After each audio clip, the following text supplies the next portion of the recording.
Zee24 एक पाऊल पुढे टिकतात हे लक्षात घेतलं पाहिजे। आणि तुम्हाला असं म्हणायचं की यंदा काँग्रेस किंवा भाजप यांचं सरकार येईल? ते माझ्या मते काँग्रेसच येईल, कारण काँग्रेसला 10 वर्ष त्यांनी सत्ता केलेली असेल आणि त्याचे काही चांगले परिणाम झालेले असतील। महागाई अमुक तमुक हे मुद्दे काँग्रेसच्या दिशेनं त्रासदायक आहेत हे मी मान्य करतो, परंतु नाही मला एक सांगा की ही जी सगळे पत्रकार थिअरी मांडतायत की सातत्याने महागाई वाढते आहे, काही वेळापूर्वीच आत्ताची बातमी आहे की डिझेलच्या भावामध्ये वाढ झालेली आहे, गॅसचे भाव 6 सिलेंडर नंतर त्याच्यावरची सबसिडी काढून घेतलेली आहे, ही आत्ताची घटना, ह्या घटना आधी घडलेल्या आहेत, सगळ्याच वस्तू महागलेल्या आहेत, प्रचंड जगणंच महाग झालं लोकांचं, भ्रष्टाचाराचे सातत्याने एकामागून एक नमुने आपल्याला बघायला मिळत आहेत, अस्थिरता प्रचंड लोकांमध्ये आहे, लोक वैतागलेले आहेत। अशा परिस्थितीमध्ये काँग्रेसची सत्ता, काँग्रेसच्या जागा ह्या प्रचंड प्रमाणात कमी होतील असं बोललं जात आहे, हे तुम्हाला पटतंय का? आणि ज्या कमी होतील त्या कुणाला जातील हा मुद्दा महत्वाचा। आजच्या घडीला जर इलेक्शन झालं तर कदाचित ही वस्तुस्थिती असू शकेल, पण पुढे 1.5 वर्ष 2 वर्ष आहेत, ह्याच्यात काँग्रेस पक्ष आपली संबंध इमेज बदलण्याच्या दिशेने प्रयत्न करणार नाही असं समजण्याचं कारण नाही।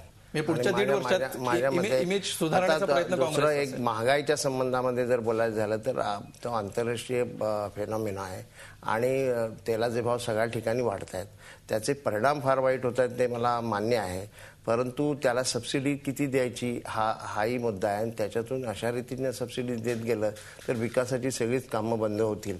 निश्चितपणे काँग्रेसने हे स्पष्टीकरण प्रत्येक भाववाढीच्या वेळी दिलेलं आहे, पण ते लोकांना पटत नाहीये। भंडारी सर, तुम्ही काय म्हणाल? अशा प्रकारे काँग्रेस विषयी जो असंतोष निर्माण होतोय तो कोण एनकॅश करेल अशी शक्यता सध्या दिसते? नाही, मी काही म्हणण्यापेक्षा गेल्या 1.5 महिन्यामध्ये देशातल्या जनमताच्या चाचण्या करण्याचे 3-4 सर्वेक्षण प्रसिद्ध झाली आणि या सर्व पाहण्यांमधून समोर आलेलं जे सत्य आहे, वास्तव आहे, ते हे आहे की जो काँग्रेसचा तोटा होणार आहे तो भाजपचा फायदा होईल। येणारं सरकार 3ऱ्या आघाडीचं असेल अशी शक्यता कुठल्याही पाहणीतून समोर आलेली नाही। जी काही तथाकथित स्वप्नरंजनातली 3री आघाडी आहे, आडवाणींनी असं म्हटलेलं होतं, पण नाही, मी त्याच्याकडेच मला यायचं होतं की कांगोनसारख्या अभ्यासू माणसाने अशा तऱ्हेची गफलत का केली मला माहित नाही। आडवाणींनी असं म्हटलेलं नाही। आपल्याकडे जर उपलब्ध असेल तर आडवाणींचा ब्लॉग उघडून पहा। आडवाणींनी ट्विटरवर म्हटलेलं नाही, त्यांनी त्यांच्या ब्लॉगवर लिहिलं आहे आणि त्यांच्या ब्लॉगवर त्यांनी हे लिहिलेलं आहे की पुढचं सरकार काँग्रेसचं किंवा भाजपचं नसेल असं काही केंद्रीय मंत्री आडवाणींकडे खाजगीत बोलले।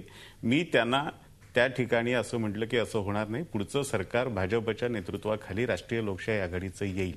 आपण ती सगळं 4-5 वाक्य जर वाचली तर आपल्याला बघायला मिळेल, ती आजही तिथे उपलब्ध आहेत। आडवाणींनी त्याच ब्लॉगमध्ये पुढे हे म्हटलेलं आहे की 3ऱ्या आघाडीचं सरकार म्हणून जी काही संकल्पना आहे, भाजप किंवा काँग्रेस ह्या 2 पक्षांपैकी जो एकही पक्ष जर सरकारमध्ये नसेल तर ती सरकार ह्या देशात स्थिर झालेली नाहीत, टिकलेली नाहीत, हा इतिहास आहे, हेही आडवाणींनी लिहिलंय। त्यामुळे आडवाणींच्या नावावरती कुणीतरी भलतंच जे खपवलं ते आडवाणींचं म्हणून आपण सगळीकडे सांगायचं आणि आडवाणीच म्हणतात की आता भाजपचा पंतप्रधान होणार नाही, हे प्रचाराचं खास डावतंत्र आहे। याला त्यांच्या भाषेत डिसइन्फॉर्मेशन म्हणतात आणि हे डिसइन्फॉर्मेशन पेरण्याचं तंत्र जे आहे ते 3ऱ्या आघाडीच्या जन्माला उपयोगी पडेल। ती पेरणी 3ऱ्या आघाडीला जन्मेल असं त्यांना वाटतं, असं काय होणार नाही। अगदी राऊत सर, ज्या प्रकारे आपण सध्याची राजकीय परिस्थिती बघतो आहोत, उत्तर प्रदेशचा आपण विचार केला तर तिथे काँग्रेस किंवा भाजप या दोन्ही पक्ष सोडून कोणाकडे तरी त्यातली सत्ता असणार आहे। पश्चिम बंगालमध्ये तीच परिस्थिती आहे, बिहार घेतला, तामिळनाडू घेतला आणि महाराष्ट्रात सुद्धा काँग्रेस सोडला, काँग्रेसला राष्ट्रवादीचा आधार सोडला तर महाराष्ट्रात सुद्धा स्थानिक पक्षांचा असणारा प्रभाव बघता यंदाची निवडणूक ही दोन्ही प्रमुख पक्षांसाठी जड जाणार नाही का?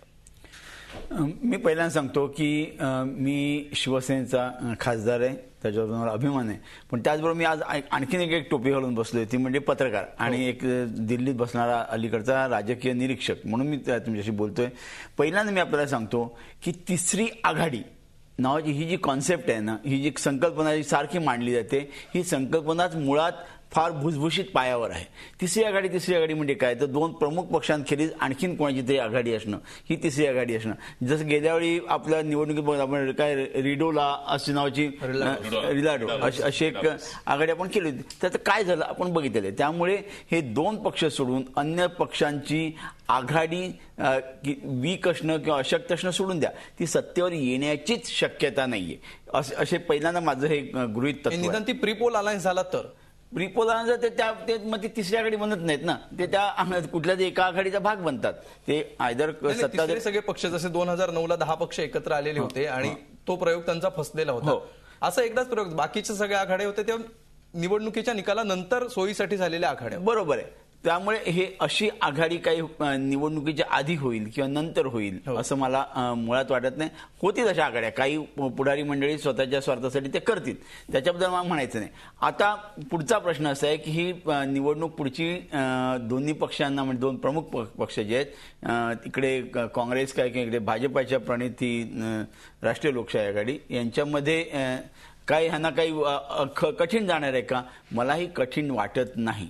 याचं कारण असं की ज्या पद्धतीने काँग्रेसचे युपीएमध्ये ज्या पद्धतीने एका बाजूला भ्रष्टाचार आणि दुसऱ्या बाजूला हे भाववाढीसारखे हे मंत्रिमंडळाचे निर्णय, या गोष्टींमुळे काँग्रेस आणि त्यांचे सहकारी ज्या पद्धतीने स्वतःलाच खड्ड्यात लोटतायत, त्यावरून असं दिसतंय की ही निवडणूक ही पुढच्या दुसऱ्या पक्षांना म्हणजे विरोधी पक्षांना ही फार कठीण जाणारी नाही. आता तुम्ही म्हणाल की तिसरी आघाडी काय होतंय, तर आता तिसरी आघाडी समजा स्ट्रॉंग होते, मजबूत होते असं जर का वाटायला लागलं तर ते एनडीएसाठी फायद्याचंच आहे. कारण आता काँग्रेसची जी मतं असतील, ही काँग्रेसची मतं काँग्रेसपासून फिरवणं हे जर ध्येय क्रमांक 1 असेल तर त्याच्यामध्ये यशस्वी होत आहेत.